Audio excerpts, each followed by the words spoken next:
The year was 1979. I was a 15-year-old spotty, gangly youth, and the new wave of British heavy metal had just been born.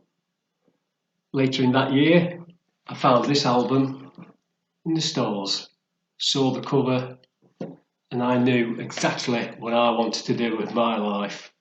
But then, on Thursday, 3rd of December at 7:30, I sat down to watch that week's Top of the Pops, and I heard this.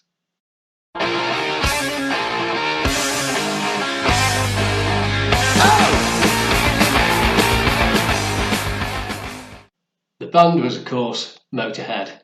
I loved them, and my parents hated them, so obviously they were going to become my most favourite band ever. Welcome to the Adrian Project. I'm Adrian with a face for radio, and today I'm going to take you through my Motorhead collection and give you my top 5 albums, casting aside the trinity of Overkill, Bonner and the Ace of Spades. So, cue the music.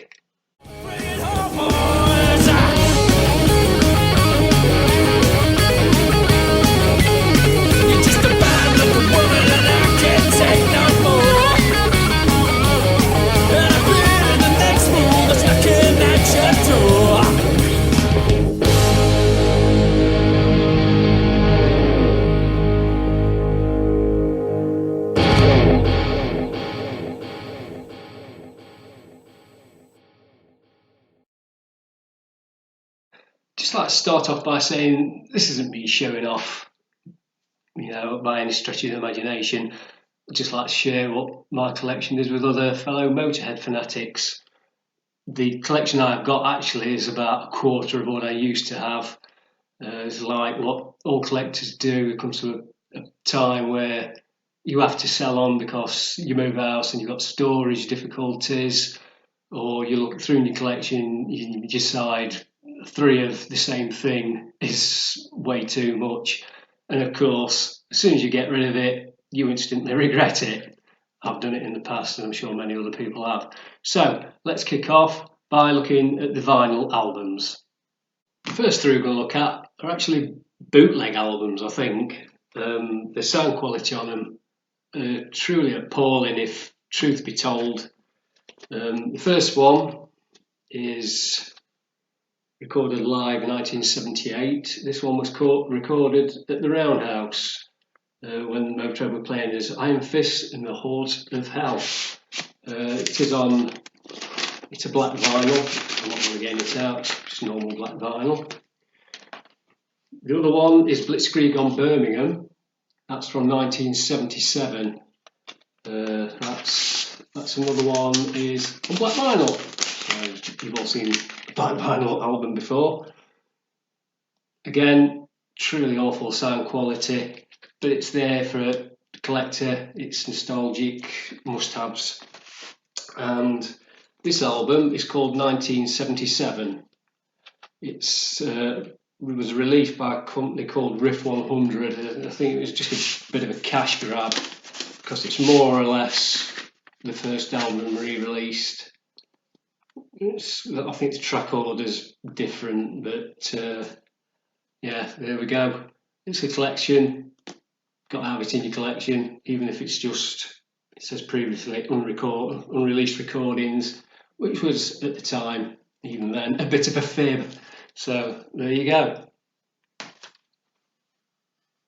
Another cash grab album, I think, here is The Beer Drinkers. It was released by Milan. I don't know if they were a Spanish company or what, but all they've done is they've cobbled together the recordings that came out as a 4-track EP, all from the days when they were recording the first album. Stuck them on with a couple of tracks from that first album and released that. It's there again, it's completists only, really, I think. I saw it. I think if I saw a roll of toilet paper with a Motorhead logo on it back in the day, I'd want it. So there you go. That's the Beer Drinkers. It was black vinyl.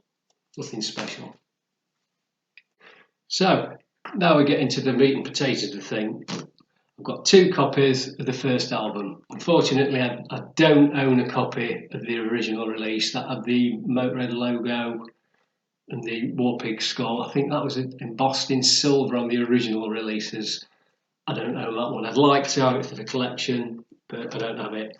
The first one I bought was white vinyl fever one. Now this apparently was limited to 10,000 pressings.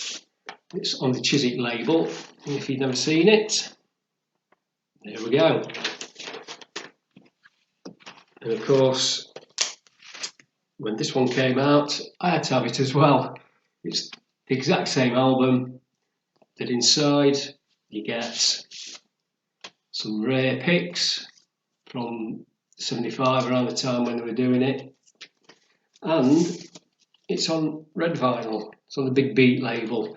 Now, Big Beat sent to release everything from the very early 1975 recordings on at least 95 different coloured vinyls, of which I used to have a lot of. So there we go. Next up, we've got the first one of the big 3. And like I said, I'll be choosing my 5 favourites, not including Overkill, Bomber and the Ace of Spades, because they are written untouchable, so I'm not going to be including them in my top 5 favourite lists. And the one is the Overkill album. This one is on black vinyl, but I do have, at the time, the much sought after green vinyl. Now the story behind this one is a friend of mine, Richard Green, he went to a record fair. I didn't go because I think I was either ill or skint or a bit of both. And he came back after he'd been there with his haul of goodies, showed me what he's got, and the last thing he pulled out was Overkill on green vinyl, which immediately had the ears on the back of my neck standing up, because he didn't like Motorhead and was like, what the hell are you doing with that? And after which he rifled through my record collection at the time, totally decimating it. He says, give me them and I'll give you that. In vinyl currency, I paid well over the odds, I think, but I was desperate for a green copy of the Overkill album. So there we go. Next one up, of course, was the very first Motorhead album that I bought, and it is Bomber. Like I said in the intro, I saw them on Top of the Pops, and I was hooked from the Bomber single. Went out and bought it. When I got home, great surprise for me was it's on blue vinyl. I was well over the moon for it. And by the way, I'm not giving values or prices on them, because values go up and down. It's like my gran always used to say, something's only worth what the next person will give you for it. Plus, it's my personal collection, and to me they're priceless. I don't want to get rid of these. So there we go. This next album is On Parole. Lemmy will go on record many times saying he wasn't happy with it. He said the sound quality was awful. I actually quite like it. It was recorded back in 75, but it wasn't released till 79, when Motorhead's star was beginning to rise. Of course, people who own the rights to it, who want to get their cut, don't they? But I'm glad they did release it. I used to have 2 copies of this. The other copy was a different cover. I think it was the Fame label. I think it was EMI's way of releasing albums on the cheap. But I've got this one. This is the United Artists release. This actually has my all-time favourite Motorhead song, which is I Know I Was Born to Lose, and this version is my favourite version. So there we go. That's Motorhead's On Parole. It's on black vinyl, by the way.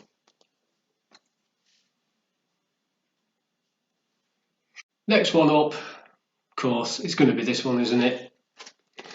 Ace of Spades, released in 1980. If you only ever own one Motorhead album, it's got to be this one. This is when the band were at their absolute peak and they were unbeatable. Now, the story behind this one is I live near Mansfield in Nottinghamshire. We had a couple of record stores there. The main one was called Revolver, which is where I got this one from. It's where you got all your releases from, even chart releases. This is the black vinyl one, black vinyl version. A little bit down the road, there's a shop called Roundabout Records. Now, you went to Roundabout Records when you wanted your imports and your limited editions. And on the same day, I bought the Ace of Spades album. I nipped in there, and lo and behold, yes, they had the Ace of Spades version on gold vinyl. It was like, yeah, having that. So I went out and bought 2 versions of the album the same day. Totally confused my parents why I wanted 2 versions of the same thing, but there we go. Favourite band, collected, got to have them, game over. Thank you very much. Haha. The next album neatly segues us into my first choice at number 5, my top 5 albums, Motorhead albums. It's No Sleep Till Hammersmith. This is the album Lemmy didn't want releasing. He didn't think anybody would be bothered about a live album. It went straight in. Was it the top 5 in the first week, I think? So he had to hold his hand up and prove he was wrong. I went out and bought it the very day it was released. Got it home. Gold vinyl version. So I did own the black vinyl version, and you can tell the difference. I don't know why, but you can tell the difference in sound quality, whether it's to do with the quality of the vinyl that they use and or the paint or whatever. But there we go. I got the gold version. No Sleep Till Hammersmith. And the reason why I've got it in at number 5 as well is I'm on it. Yes, I'm in the crowd. It was recorded on the Leeds and Newcastle tour that they did. There were a couple of dates, and they recorded them for the live album, and I'm in the crowd. So there you go, bit of motor history on my side of the fence. The next album is Iron Fist. This was the last album to feature Fast Eddie before he left for the 59th time. At this time, the band didn't ask him back.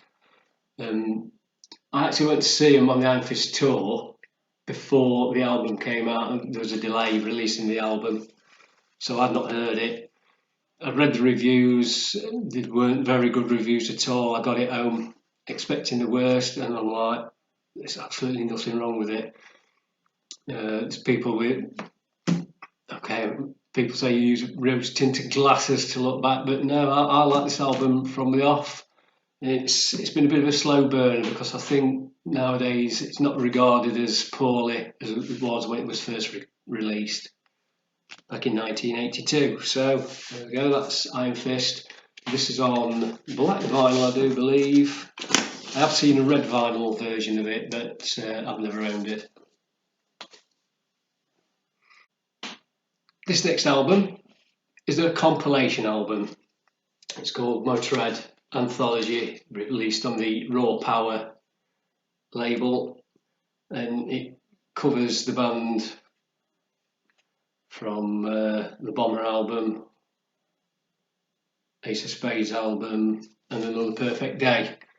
Yes, it wasn't yet another cash grab, and I think it's got on record that there's possibly more compilation albums for Motorhead than any other band, and I can well believe it. The number of compilations I've seen.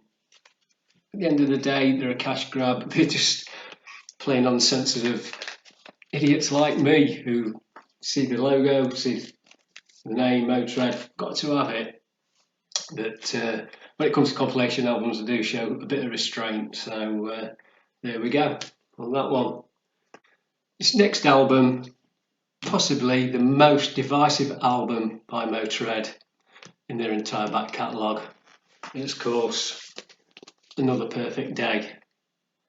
I'm going to go into a bit more detail in this one later on in the video, and you'll see why. This one comes with the lyric insert with the cartoon at the back. It's on black vinyl.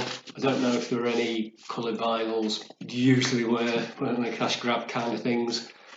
Mine's the black version. I played this to death. I absolutely love this album. So another perfect day, which we'll talk about a little bit later on in the video. Right, I've just realised this video is getting rather long, so what I'm going to do now, I'm going to sort of skip through any coloured vinyls I can show you and whatever. So the next one up is No Remorse. Now, yes, yet another compilation, but this was released by Bronze, and I've got the leather sleeve version. What this sets apart from the others is you get 4 tracks from the new lineup when they had Phil Campbell and Wurzel in the band that you can't get anywhere else. So if you see this album, it's well worth picking up as a compilation just for those 4 tracks. Next album, Orgasmatron, which I will speak about in length again later in the video. That was the first full-length album with Motorhead as a 4-piece, and it also had Pete Gill on the drums. I think Filthy had left for the 500th time. Some awesome tracks on there. Next album, Rock and Roll. This is one of the albums that didn't get a very good write-up, but then again, I love it. Tracks like Eat the Rich are on here, Stone Deaf in the USA, The Wolf, All For You. It's an excellent album. Mine's black vinyl. Next one up, No Sleep at All. It's the second live album that they released officially. I can get that in. This wasn't some companies trying to do a cash grab. It's a very good album actually. It's released on the GWR label. It's got some of the classics mixed in with the newer stuff as well. It's a really good album, that. Next one up, March or Die. This is when Ricky D was roped in for playing the drums. This is the first album he appeared on. It's got some fantastic standout tracks on this. Bad Religion, Catch Scratch Fever, which is a cover version of the Ted Nugent song. That's excellent. You Better Run, March or Die. It's a brilliant album. And the last album I have on vinyl is Bastards. Now, anybody who knows Moto History will know Lemmy wanted to call the band Bastard.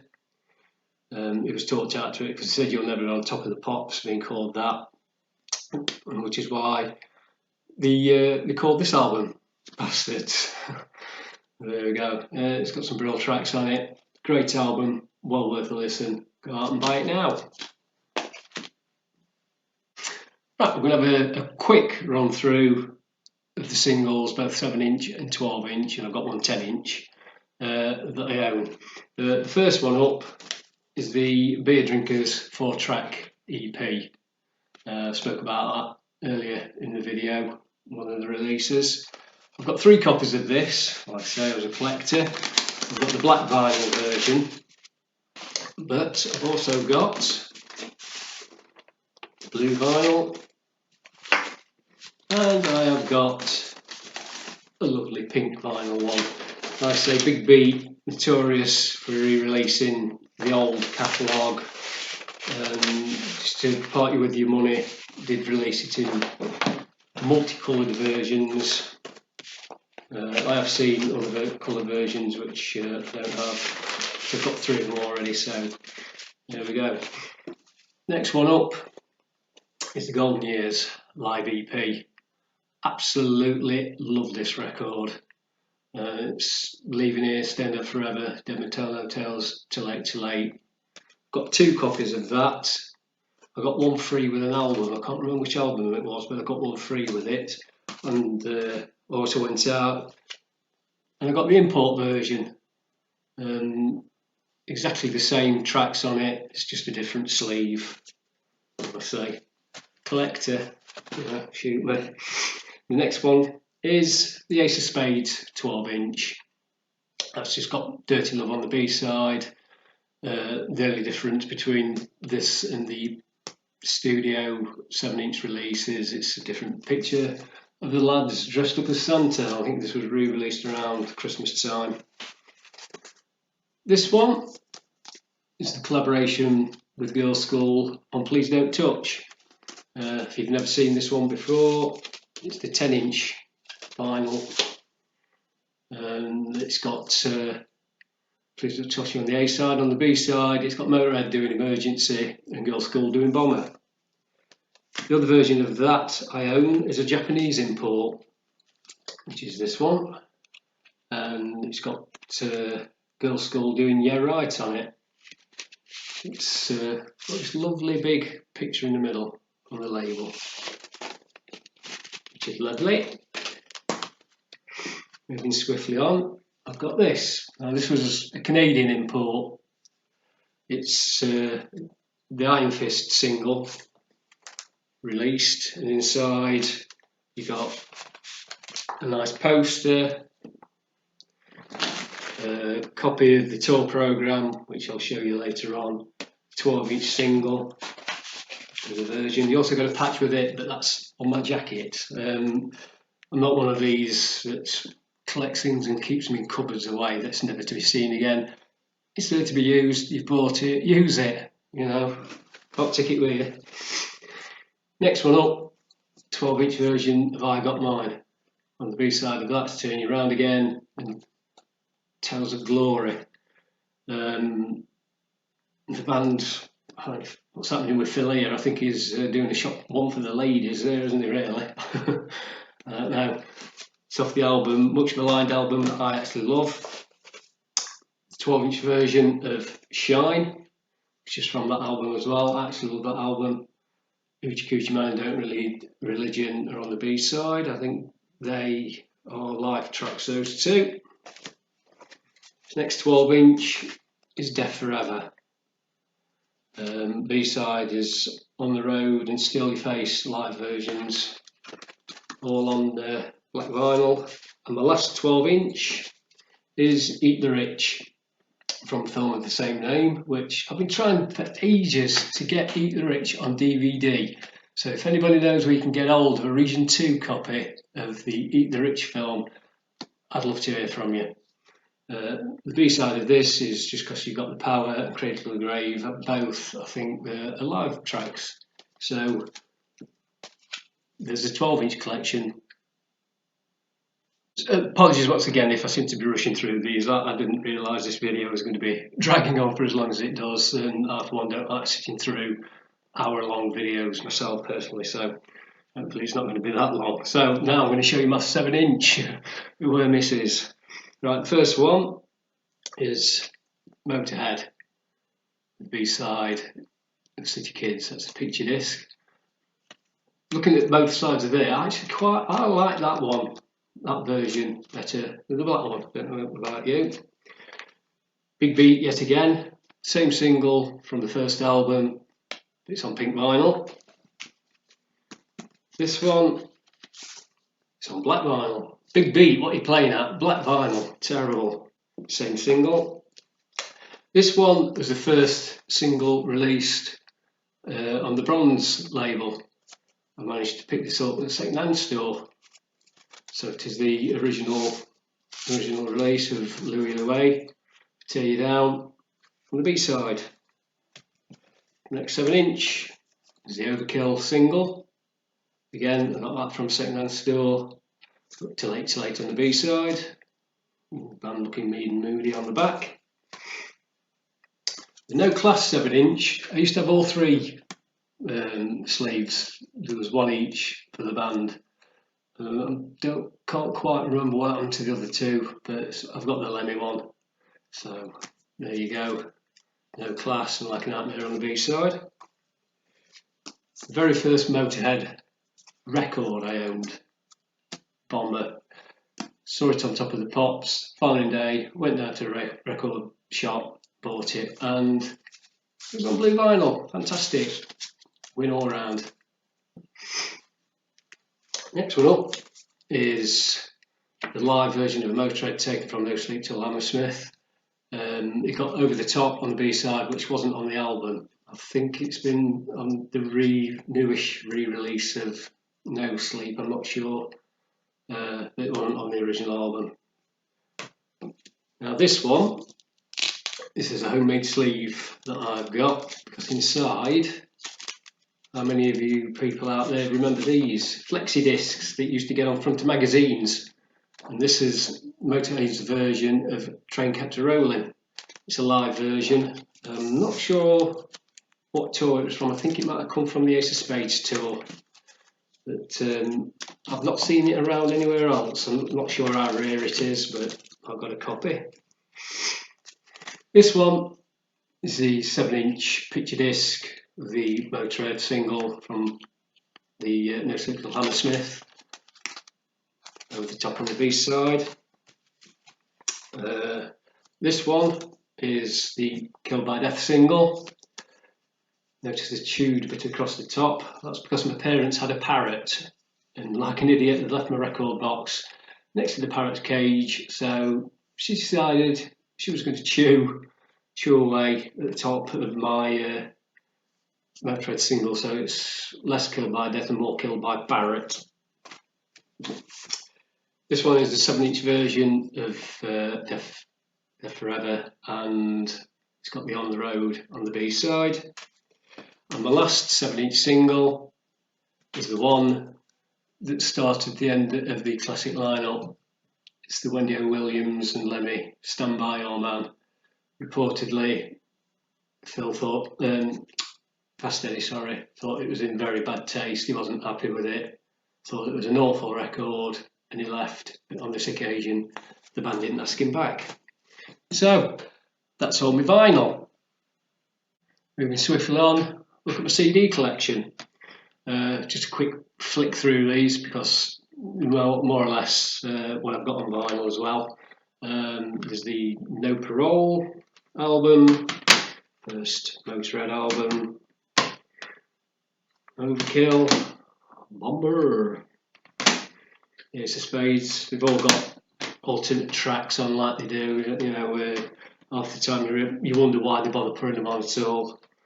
No Sleep Till Hammersmith, the Iron Fist album, Perfect Day, Orgasmatron, Rock and Roll, and this one, which neatly segues us into number 4 of my top 5 Motorhead albums. Totally forgetting about the classic 3 that we can't touch, and that is 1916.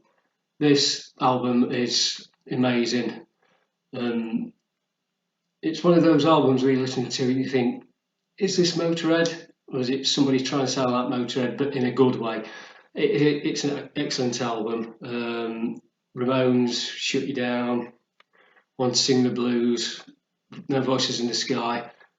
Not one filler track on here. And 1916, that track in itself is awesome.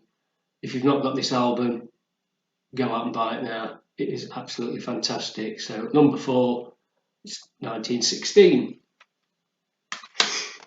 My next CD is a live one. It's the Birthday Party. I think this was it the 20th anniversary, something like that they did. There is a video that they released at the same time. I don't have that at the minute. I'm looking for it as we speak.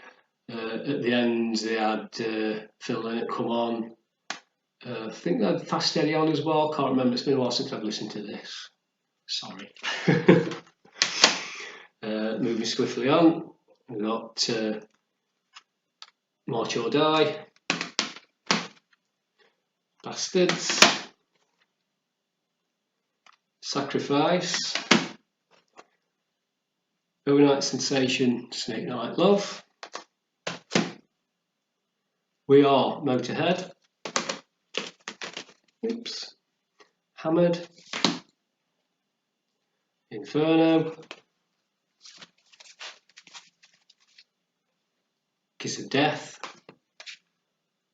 The World Is Yours, Motorizer, Aftershock, Bad Magic, and of course the last one to be officially released, Undercover. So that's my CD collection. One thing I have in common with Lemmy is that I love to read. So I've got a selection of Motorhead books, and I'm going to have a look through some of the tour programs that I still own as well. The first one is his autobiography, White Line Fever. Even if you're not a Motorhead fan, I can recommend this book because it's humorous, incisive. He doesn't pull no punches. You know what Lemmy was like, straight from the horse's mouth. If he doesn't like somebody, he's going to tell you. And anything you wanted to know about his time growing up through his first bands, the Hawkwind, and the Motorhead career up until the time when this was printed, this is the book you need. So if you haven't got any Motorhead books, I'd make this your first purchase. This next one is a biography written by Mick Wall. I've not actually read this one yet, I've only just got it. I got it from HMV. It was a deal that they got on 2 for a fiver. I got that one and I think Metallica's story as well. I have read Mick Wall's Iron Maiden biography. That was really well written.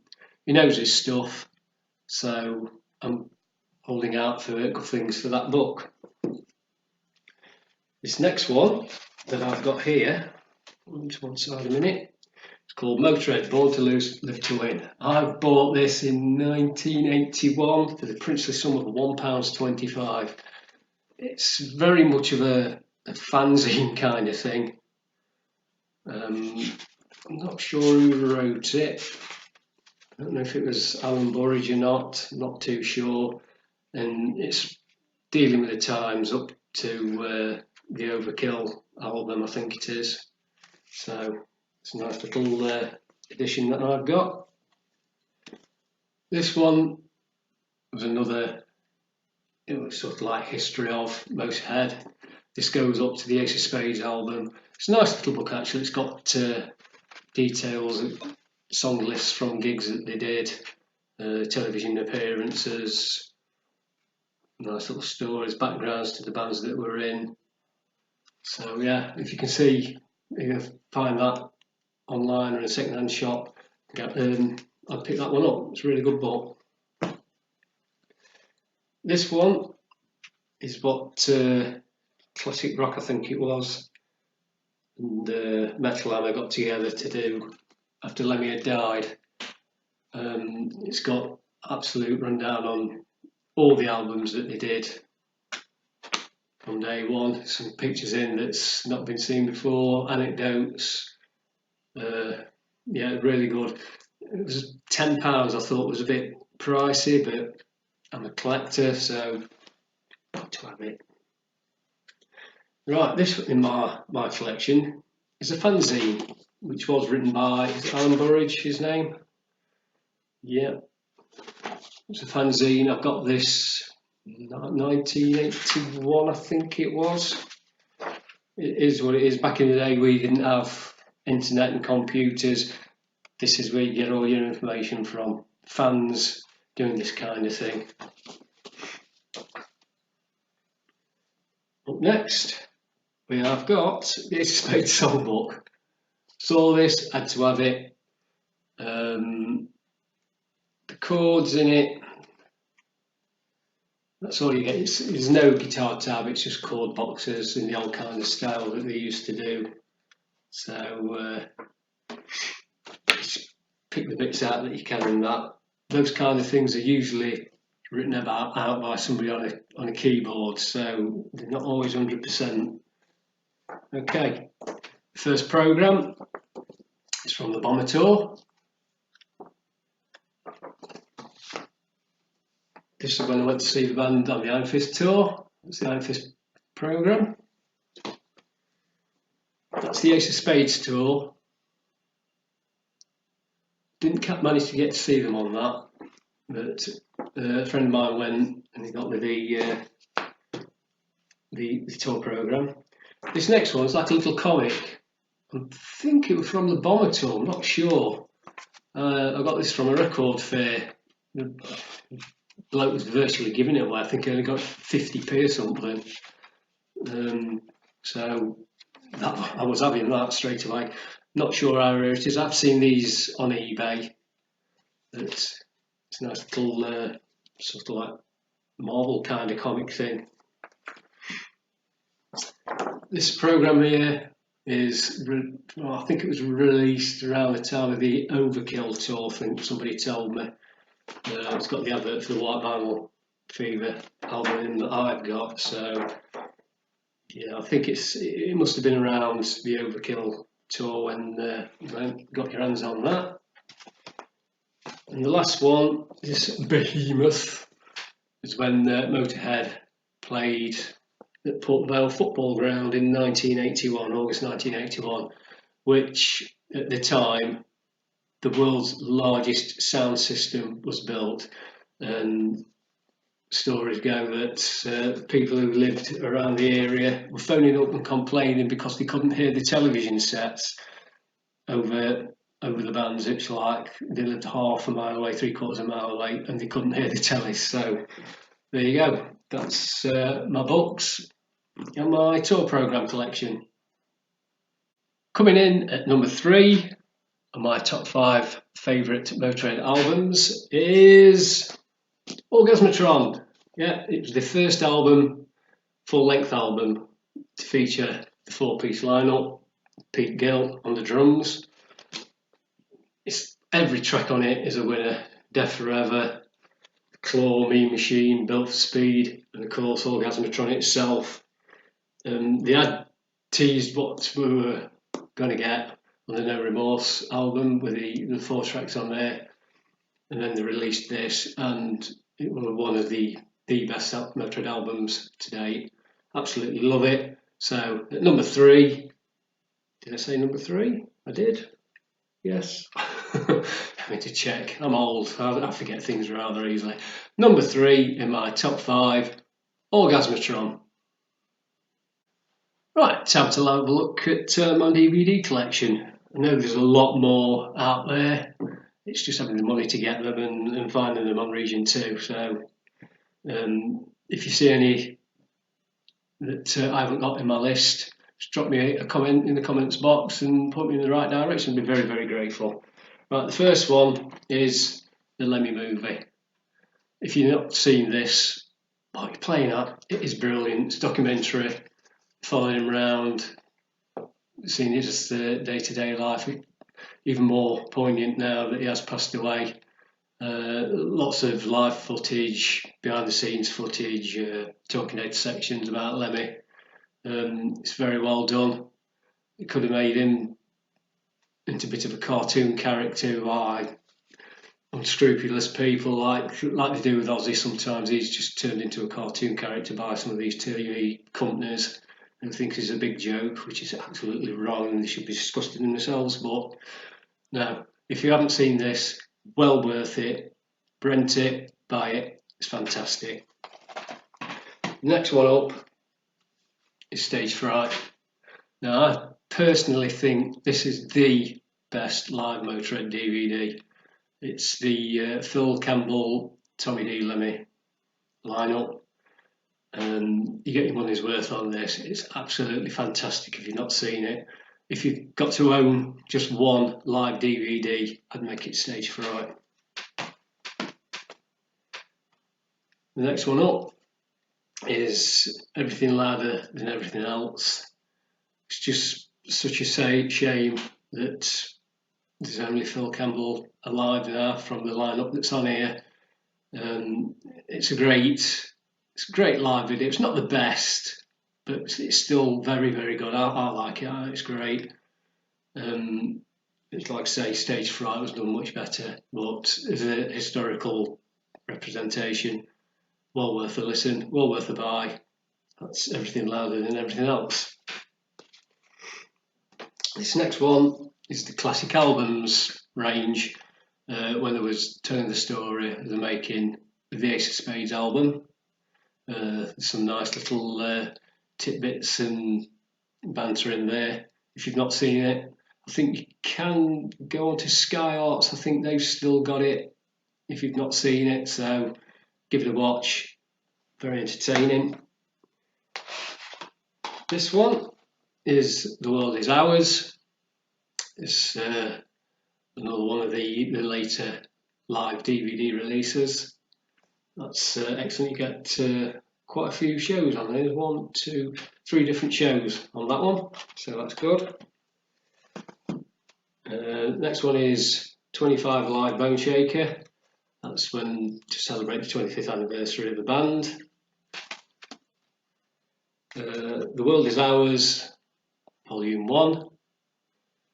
Again, on this one, there's 1, 2, there's three different concerts on that. Well worth the money if you can get hold of it. And finally, Clean Your Clock, which is Lemmy's last ever performance just before he died. It's very poignant. I think looking at him, you can tell how really ill he is. But Justin Bieber, you tosspot, when you've got a bellyache, don't cancel. For your fans who's paid the money, take a lesson out of this. But I've tried to Clean the Clock. Fantastic. Right, number 2 of my top 5 Motorhead albums of all time, my favourites, is Another Perfect Day. I'll give you a minute just to pick yourself up off the floor. Now, and it might be a bit crass to say, but I love this album from day one. This is the one album that totally divided the Motorhead community. It was the first one with that Fast Eddie, and to a lot of fans, it was sacrilege, but it got Brian Robson on it, one of my favourite guitarists. Don't forget, this is the guy that played on one of the best live albums ever, Thin Lizzy's Live and Dangerous. Every song on here is an absolute belter. I've nearly made myself a pariah in the Motorhead fans around here because I actually said at the time that this album was musically and technically better than the Ace of Spades. I was made a laughing stock for quite a while, but as time's gone on, I think opinions have started to mellow, even though there are a few die-hard sections that absolutely refuse to listen to this album. I don't know why, because it's brilliant. It's a brilliant album. It's got brilliant songs on it. A couple of them shine. Dancing on Your Grave, they were played in the later years as well. It's been a slow burner, this one, but I think a lot more people are now getting around to the fact of what an excellent album this is, and this holds its own against the top 3 of Overkill, Bomber and Ace of Spades in my book. Give it a listen. I don't think Brian Robson's played much better on any studio album. Okay, he got under the skin of Lemmy with the whole wearing shorts on the tour, and he got under the skin of the fans of refusing to play the classics.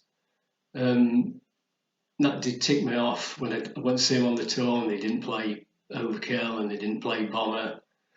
But then again, I'd have still loved to have heard another album with that lineup. So my number 2 choice, Another Perfect Day.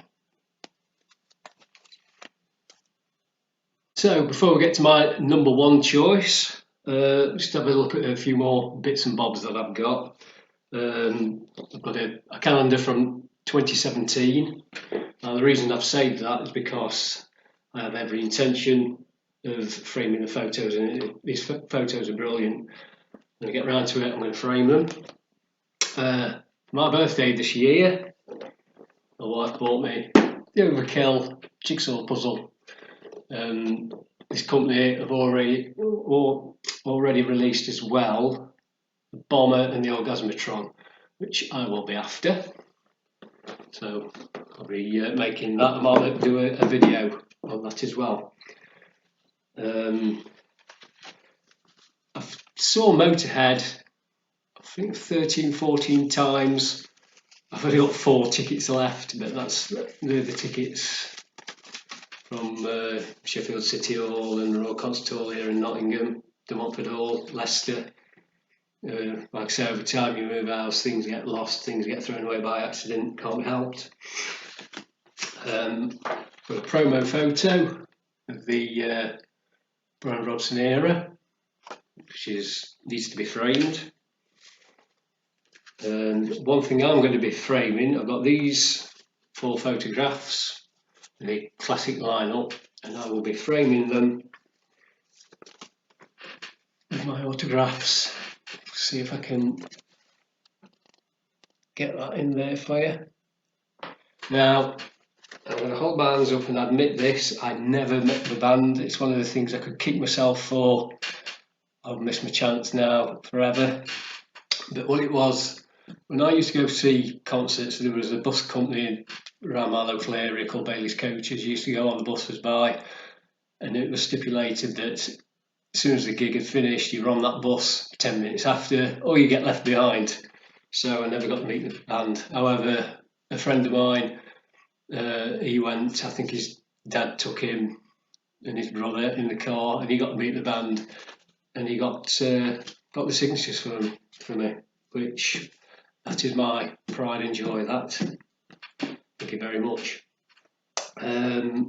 Next up, my little pop figure, my little Lemmy Pop. Yes, I can hear all you Funko Pop collectors now crying into your cocoa because I've took him out the box and I've thrown the box away, and what the hell am I thinking of? I don't care. It's a piece of plastic. It's Lemmy. It's a little pop. He stands on my shelf. That's all I'm bothered about. I don't care if he's worth 10p or if he's worth £110. He's mine. He goes on my shelf. Stop crying.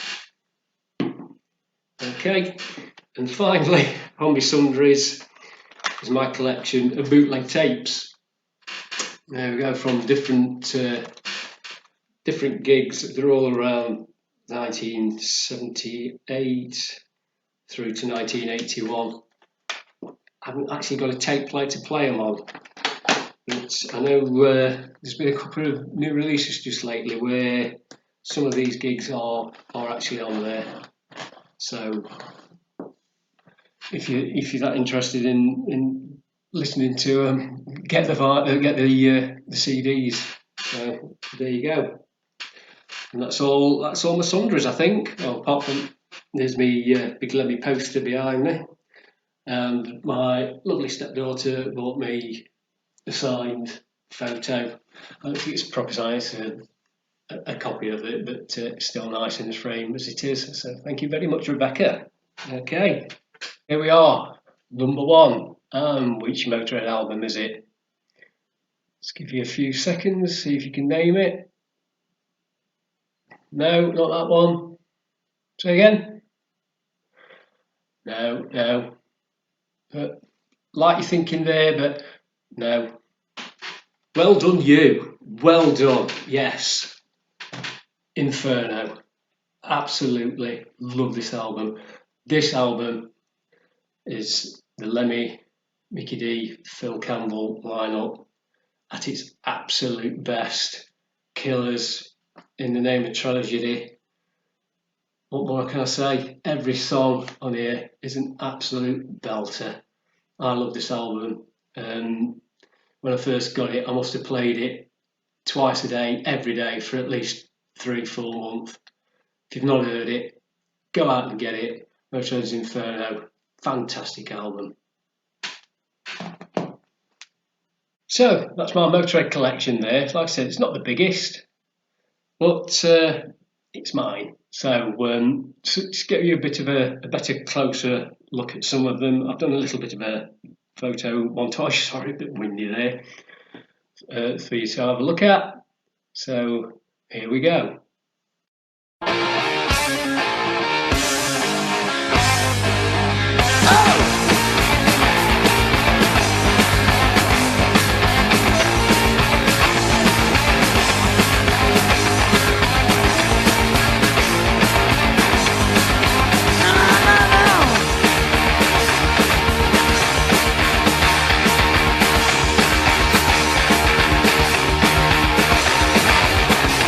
In the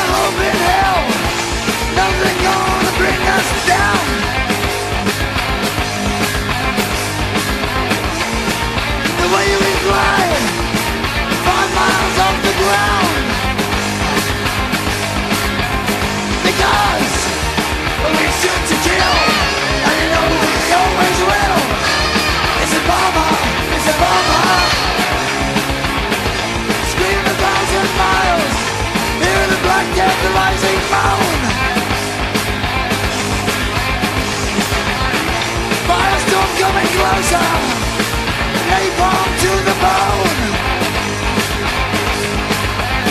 Because, you know we do it right. I mention every night. It's a bomber, it's a bomber, it's a bomber. Yeah.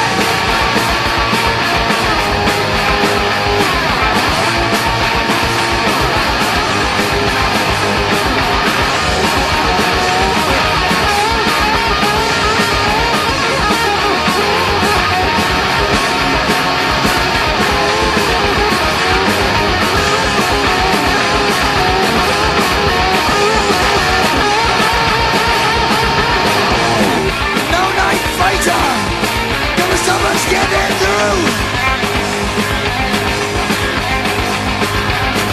The sirens make you shiver. You bet my aim is true. Because you know your anti-breeze bring you to your knees.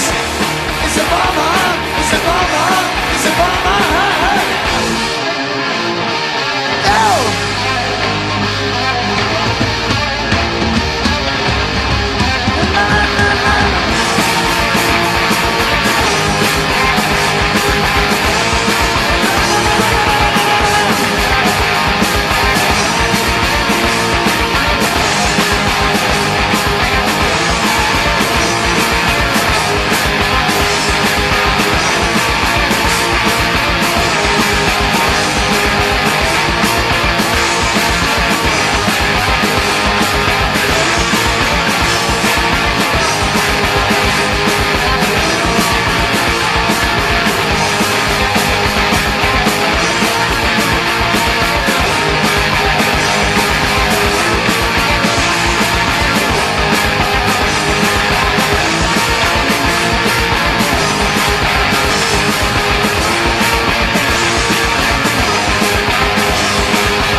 So there you have it. That's my Motorhead collection. I'd be interested to see what you have in your collection, any bits that I'm missing, videos or anything that you can point me in the direction of. I'd be more than grateful. Just before I go, a bit of sad news. If you think back to my last video, I did a piece about former Cream drummer Ginger Baker being rushed into hospital because he was ill. I've just heard that over the weekend he has died at the age of 80. Press release from his family said he passed away peacefully in his sleep. So I'd like to pass on my commiserations to his wife, family and closest friends. Okay, so that wraps up another episode on the Adrian Project. I hope you all liked it. Please remember to subscribe if you haven't already done so, share and like my videos. It's all very much appreciated. And I'll see you again next time on the Adrian Project.